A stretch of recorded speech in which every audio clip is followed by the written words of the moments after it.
Hello and welcome to Steve's Vintage Model Builds and a special racing edition. Um, got a rather unique subject today, but before we get on to that, I wanted to give a shout out to Terry Sr. over at Hobby Barn. Zinzan made a video the other day, and it's very sad to say that Terry is entering his last days and hours with us here on Earth. He's facing it like a man. He's a person of faith, and he's strong. And the last we saw him on one of his videos, he still had the twinkle in his eye. He's accepted his fate, as we all must. So just a shout out to Terry and the family there. His son has set up a GoFundMe page. They're in Kentucky, USA. I've made a contribution. Others in the community have. So if you've enjoyed Terry's wonderful videos and knowledge over the years, stop by there. I'll leave a link in my description here. So we're all thinking of you, and thoughts and prayers are with you and the family, Terry. And it's a very difficult time, but I know the family will come together and you'll get through it all. So and a shout out to the community too, who's come together a lot and to support Terry. And if you haven't already checked out his channel, check it out, Hobby Barn. He does mostly hot rod cars and hot rod trucks and things like that, but he's got a great deal of knowledge and makes great videos. So, like I said, I'll miss the twinkle in your eye, Terry, but you'll always be with us in our hearts. All right then, so on to today's subject. If you've ordered things from Amazon in the past, sometimes they send you an email, something you might be interested in, or here's something for you, whatever the case may be.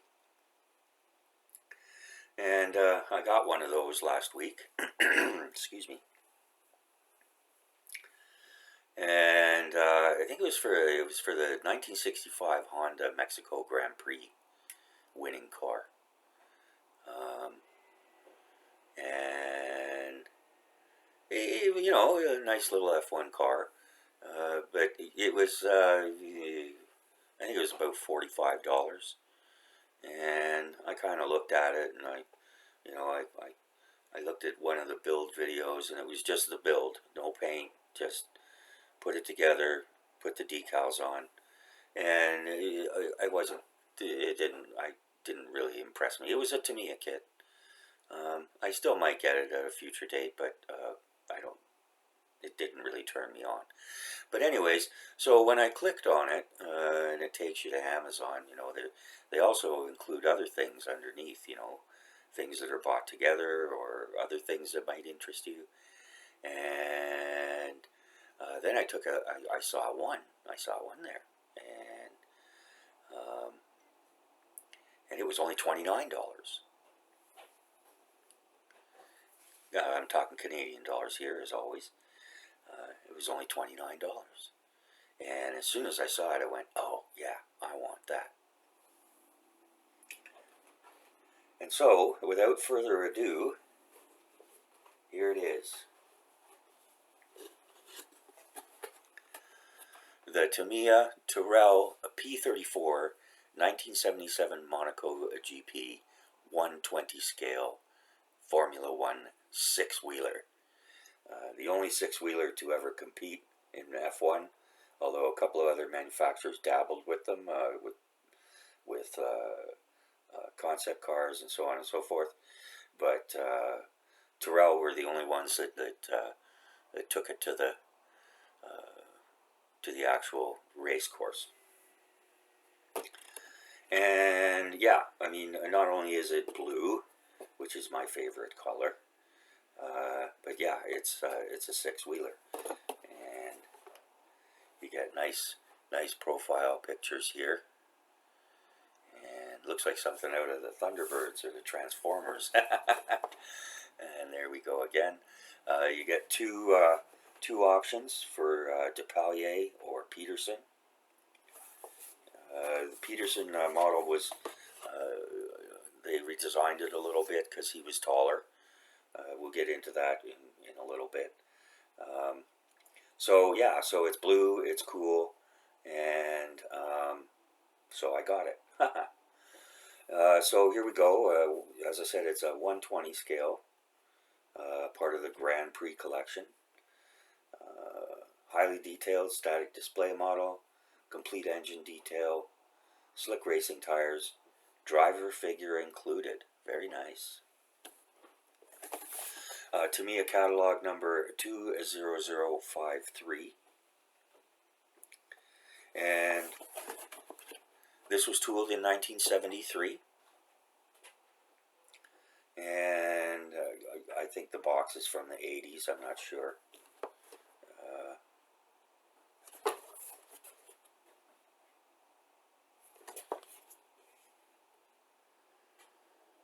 And the date on the box here is copyright 2002. Okay, so let's get into it.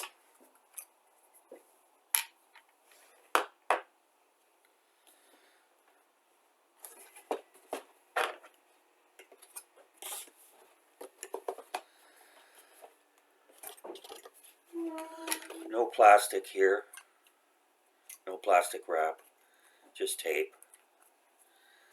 Very common with Tamiya.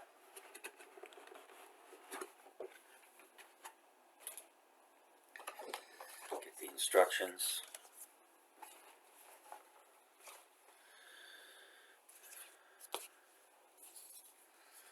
Okay, so Tamiya provides an excellent write-up here. I'll read some of it, and it's very well written. I wish Academy would take some lessons from these guys. In September 1975, at the Heathrow Hotel in London, crowds of people clustered around the presentation of Team Tyrrell's new machine and gazed in awe at what lay before them. Before it was revealed, it was covered in a tarp, and the wheels were hidden, so nobody could really tell. They could tell it was the shape of an F1 car, but when they took the tarp off, yeah, people were in awe. And some people actually thought it was a joke, some sort of promotional joke. But it wasn't. It was a serious vehicle. The machine, designed by Derek Gardner and referred to as Project 34, that's where P34 comes from, obviously featured 6 wheels and was powered by a Ford Cosworth DFV engine.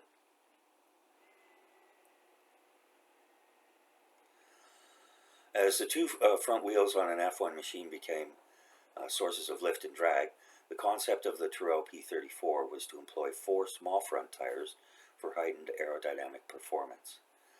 Having a total of 6 tires also ensured more road-to-tire contact area for better cornering and braking performance. The P34 made its race debut in the 1976 Spanish Grand-Prix.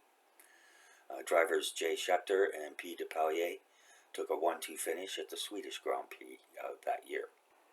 The car was particularly good down the straights and through long corners, like at Alderstock, Watkins Glen, and Canada's Mosport Park. But it struggled on bumpy circuits like Brands Hatch, Jarama, and Nürburgring, because the grip was too variable. Depalier praised the car, but Schechter left the team at the end of that season and called it a piece of junk. And that's when he was replaced by Ronnie Peterson. Excuse me.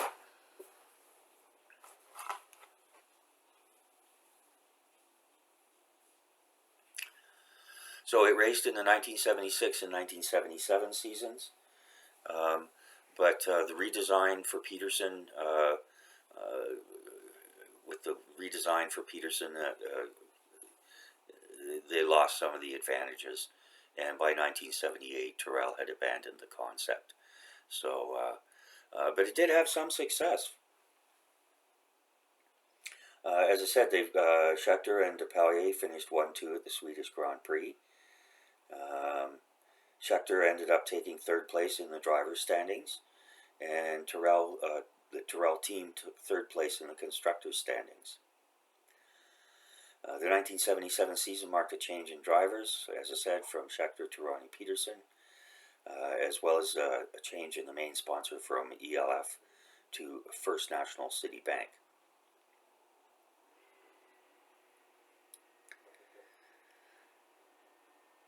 Although a change in cowling design to full engine cowling was made, the half engine cowling was reemployed at Spain, Monaco, and Belgium for performance comparison.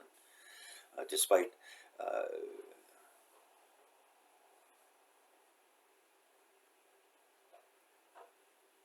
one of the problems with the concept was the tires, the front tires. They had to be specially developed by Goodyear, and then at the time there was a tire war going on between Michelin and Goodyear, and Goodyear was focusing more on its conventional tires, and the P34s were kind of neglected. But still, Depailler finished third at Japan and South Africa, and came in second at the Canadian Grand Prix in Montreal. Peterson finished third at Belgium, and that was pretty much the end of the P34 as far as professional racing was concerned.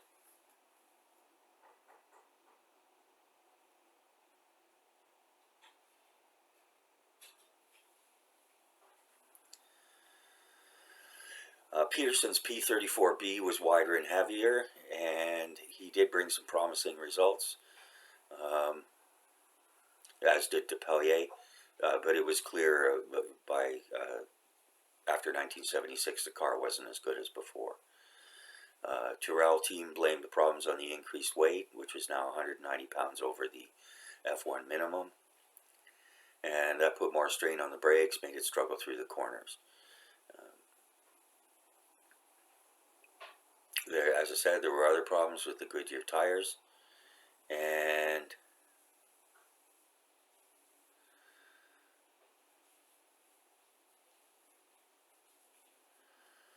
in November 1977, Tyrrell introduced the car for 1978, but it had they were back to the conventional layout. Tyrrell commented at the time, "In the meantime, we have closed the book on our six-wheel project, and I'm sure the cars will become something of a collector's piece." Which I guess is better than sending it to the junk pile. Alright, so, and yeah, everybody's familiar with the ELF. It's ubiquitous. You see it all over. It's now owned by Total Oil, and they have a full stable of lubricants. They extract and refine gasoline, all sorts of different things. They also dabbled in the pharmaceutical industry. At one point, they set up the drug company Sanofi, which bought up some smaller companies, and they also dabbled in cosmetics for a little bit. So pharmaceuticals, cosmetics, oil products, hey, isn't that what makes the world go round? Anyways, so yeah, so that's it as far as the little blurb is concerned. We'll set these aside, come back to them in a bit, and we'll see what's inside the box. Ooh, we've got multicolored plastic. Very nice.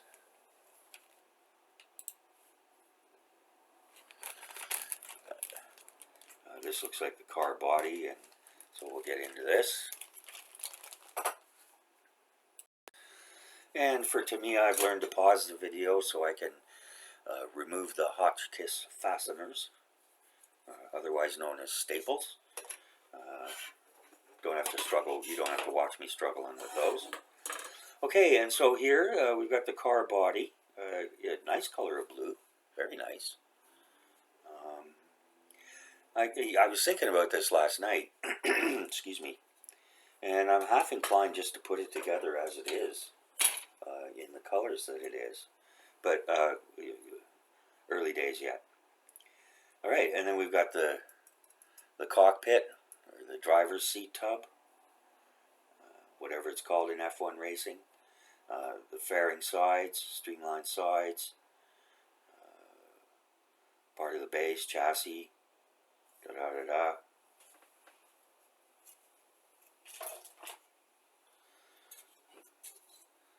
And we've got the spoiler, and the whatever you call these things.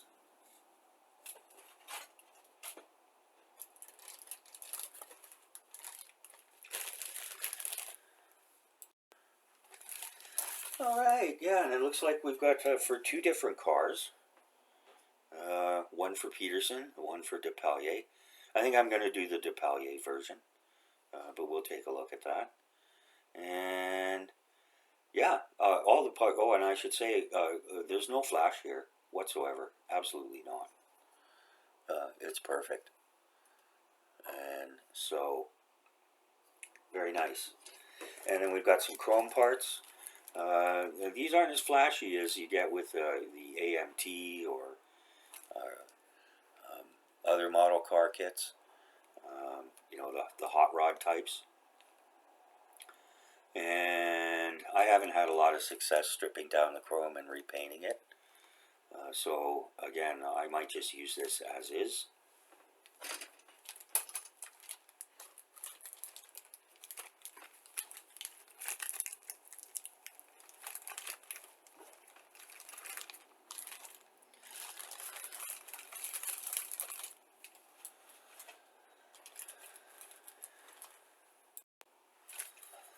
Okay, and then we've got black colored parts here.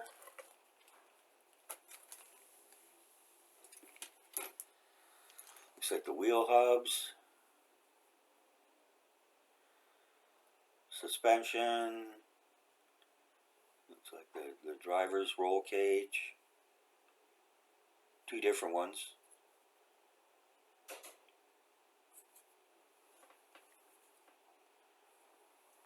Brake shoes.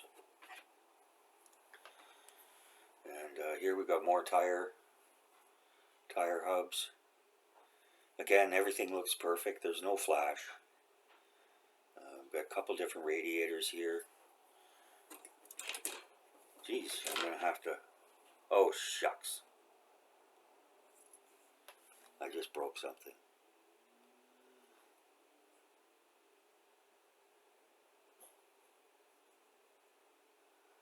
Okay, well, that's that can be repaired. I'll do that right away after.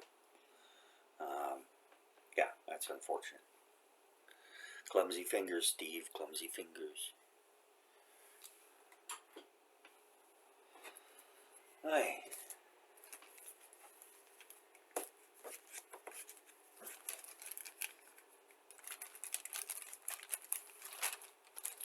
And the quality of plastic is good. As always, you'd always expect from Tamiya.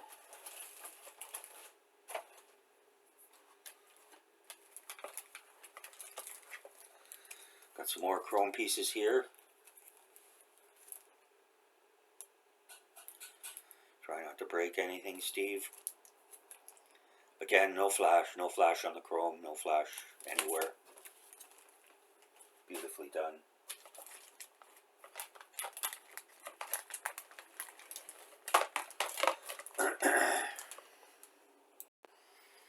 Alright, and here's the figure.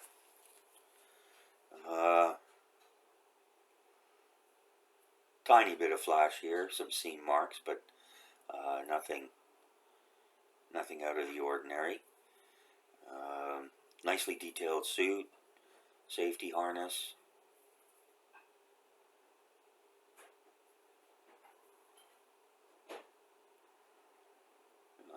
You can see a face inside the helmet.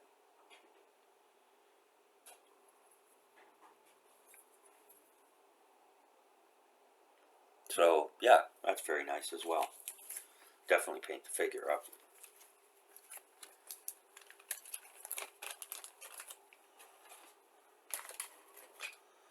All right.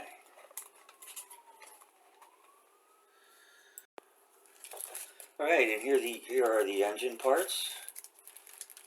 Again, we get parts for two motors, and they're done in a nice gray plastic.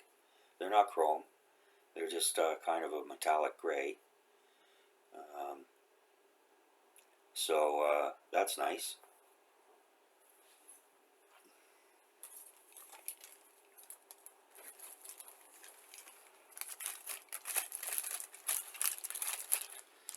We're going to have enough spare parts to set up an auto shop diorama.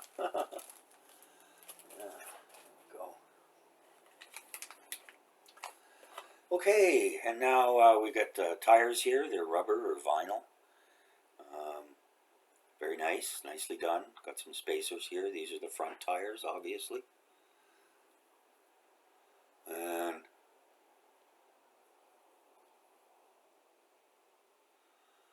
oh yeah, they've got the brand on there.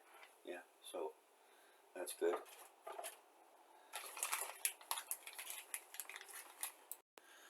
Then we've got the big bad boys. Here we go. Look at that. Very nice. Nice pliable rubber. You can read the Goodyear, all the other stuff. It's on both sides.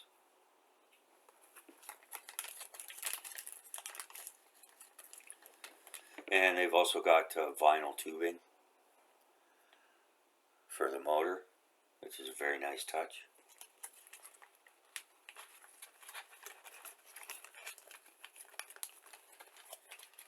There's a screw in here for something.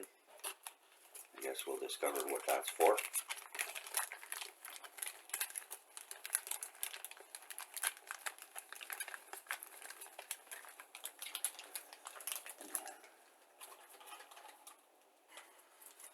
Okay, and then we've got some decals here. Looks like we've got two sets of decals. Let's see what we've got. Ooh, this is for the driver. We've got a decal for the safety harness. Decals for the helmet.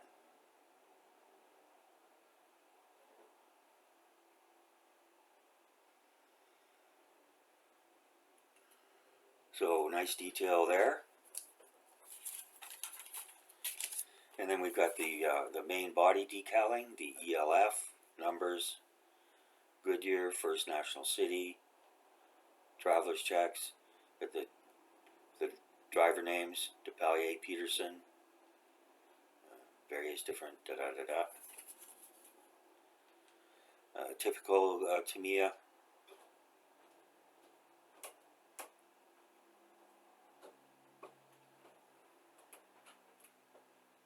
Typical Tamiya decals.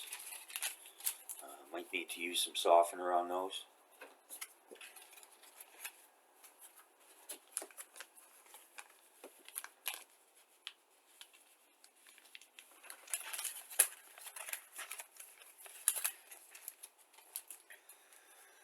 Okay, that goes there, and we'll move on to the instructions here.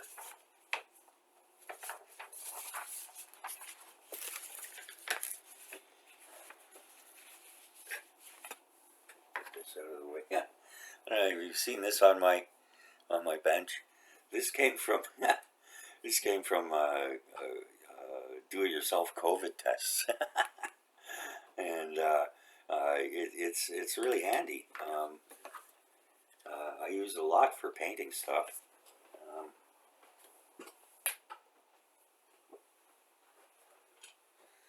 You know, a lot of people glue a stick on the bottom here, and then once you're done with the stick, you can just pop her right in there. And or if you're painting the top of one and then the lower part, whatever the case may be, kind of handy.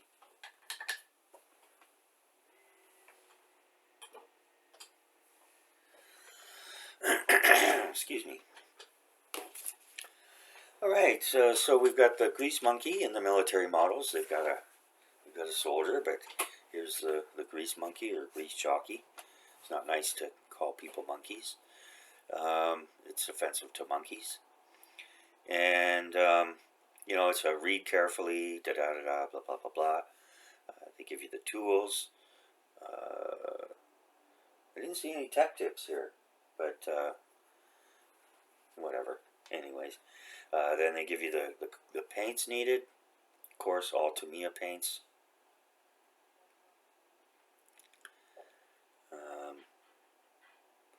I've got this TS72 clear blue from Tamiya that I used on the 40 Ford Coupe. That might look good on it, but we'll see. Okay, and then we start off with the engine assembly. So we've got engine number 1. These are the ignition wires and all that kind of stuff. I think engine number 1, that's going to be for Peterson, or sorry, DePalier. And they give you some nice tech tips, stuff you're going to need to do.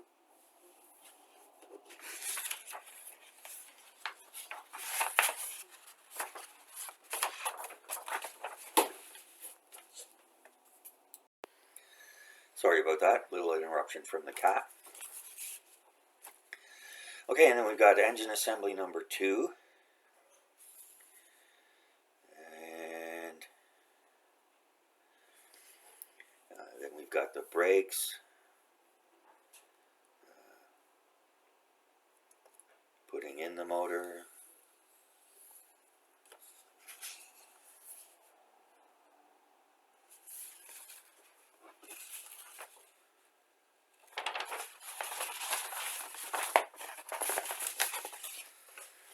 Attaching the exhaust pipes, attaching the transmission,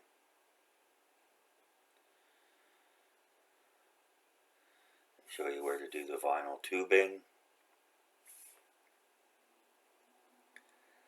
more vinyl tubing,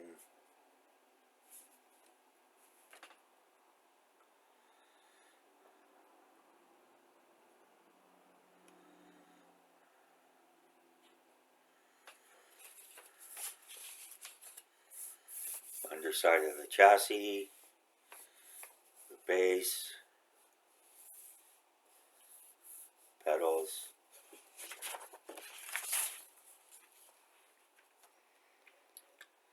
attaching the engine. Again, there's vinyl tubes you have to put through. Oh, and that's what the screw's for.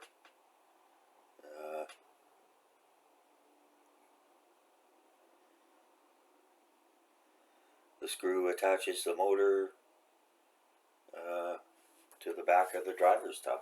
Okay, that's a little different. And then we've got front suspension on the 2 different cars.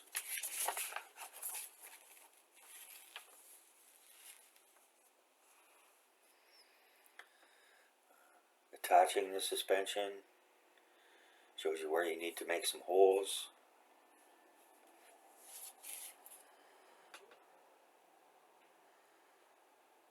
Attaching the body.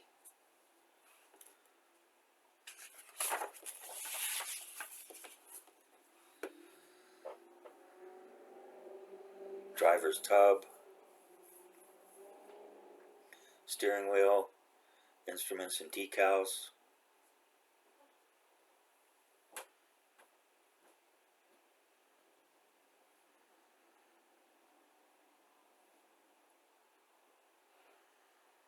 Stabilizers, throttle plates,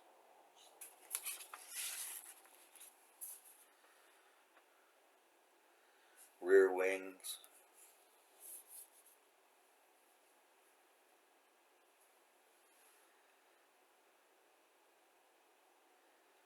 cockpit cowling, that's what it's called, cockpit cowling.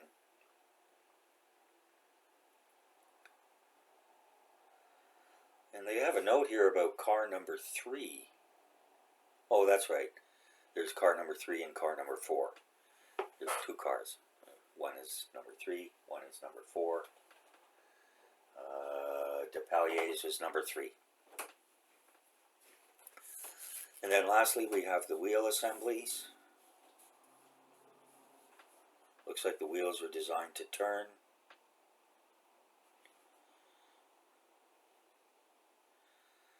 And then we get down to the final assembly. Assembling the figure.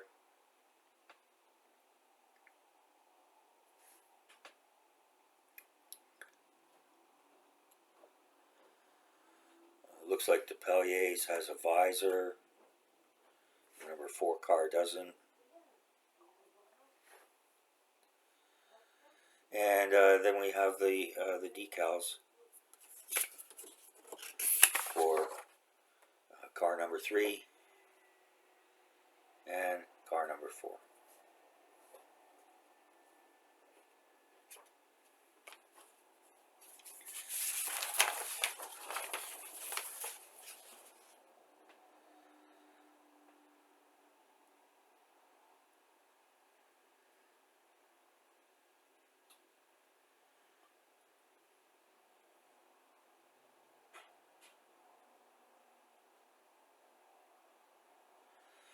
And they give you some details here on the different paint schemes. And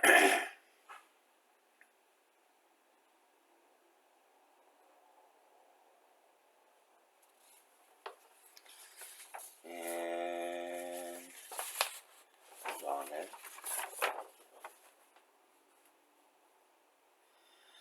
Car number 4 is Depalier. Car number 4 is Depalier. So, yeah, I'll have to decide how I'm going to do that. Not that I have anything against Peterson, but Depalier drove the car more and had the better success with it. So, there we go.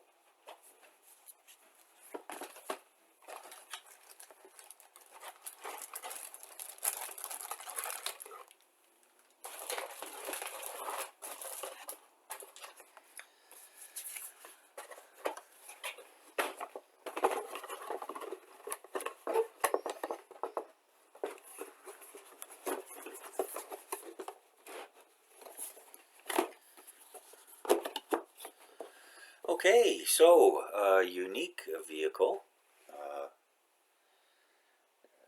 in the annals of Formula One racing. Even though it was only 2 seasons, did have some success, especially in the first season, including a Grand-Prix win.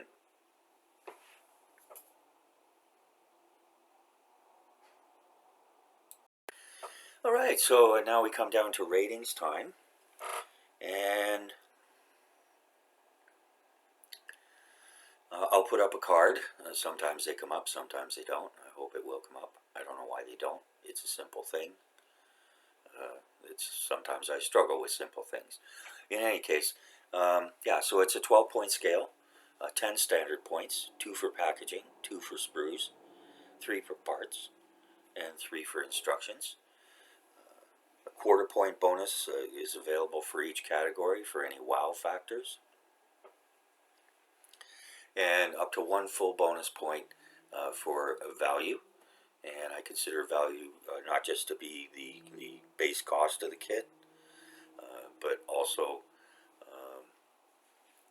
if there's multiple options to build, as well as the number of hours of entertainment I can expect to get from it. So again, that brings us to a total of 12 for this kit. It was shipped in a regular Amazon envelope, and for once it didn't look like it had been kicked or treated like a football. Very nice box art. And so that's a full 2 points for the packaging there. It wasn't wrapped in plastic, but it was secured with tape. No problem there. Everything's good. And so quarter point bonus on that. Mostly because the box comes damaged when it comes from Amazon. But yeah, they get a quarter point for that today. For the sprues, they were complete. There was no flash. I didn't see any nastiness where it shouldn't be. So 2 1/4 there. Get a quarter point bonus for no flash. As far as parts would go, the quality of plastic was good. Detail was very nice. There were no warped or broken parts except for that one that I broke. That's on me, not on them. Lots of decals. No aftermarket parts, but you know, get a quarter point bonus for the vinyl tubing. And kind of ingenious how they attach the motor with a screw. And so yeah, so 3 1/4 for that. Instructions all black and white. Knock off a quarter point for that. Otherwise, the history notes were great. Instructions are clear, laid out nicely as you'd expect from Tamiya. So yeah, 2.75 there. And as far as value is concerned, as I said, this cost me $29 plus tax, $33 Canadian. You get 2 versions of the car, lots of decals, the vinyl tires, the vinyl tubing. That's a full 3/4 point then. Full 3/4 point. Actually, no, I changed my mind. I'm going to give that a full point.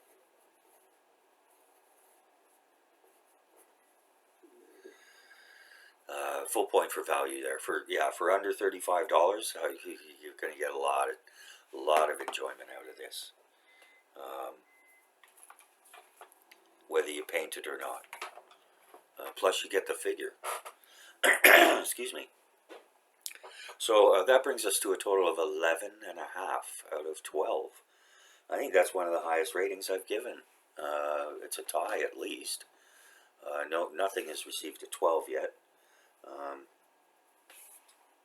There's always something, and I try to be fair, but again, it's all my opinion.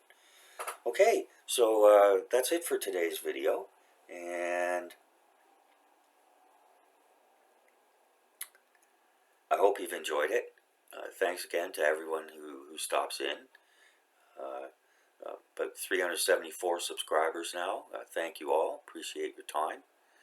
And thanks to everyone who stops in on the channel, checks things out. Hope you find it interesting and informative. Alright, so that's it for today.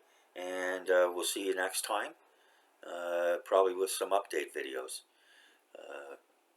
So have a great day, and we'll see you all soon.